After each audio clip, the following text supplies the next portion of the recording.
Akashvani eight 90। नमस्कार, मेरा नाम देवेंद्र श्रीवास्तव है और मैं जिला राजनांदगांव छत्तीसगढ़ से हूँ। आकाशवाणी के 90 वर्ष पूर्ण होने पर आकाशवाणी के श्रोताओं और इससे जुड़े सभी लोगों को बधाई।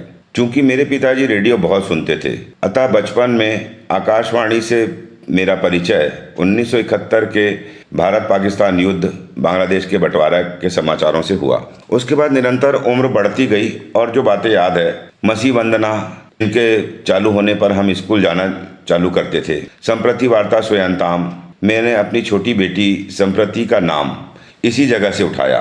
देवकी नंदन पांडे से समाचार, 1983 क्रिकेट वर्ल्ड कप, बिना का गीतमाला जिसका हर सप्ताह इंतजार रहता था, और तबस्सुम और अमीन से आनी अभी तक भुलाए नहीं गए हैं। विविध भारती, हवा महल, रेडियो सिलोन सब मनोरंजन के साधन रहे।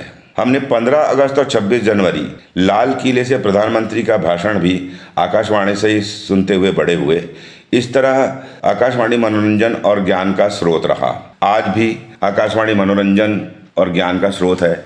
महिलाओं के लिए विभिन्न प्रकार के समाचार, और आकाशवाणी की विशेष एक खासियत रही कि इसका प्रसारण दूर दराज जंगलों में और पहाड़ों में इन इलाकों तक होता रहा।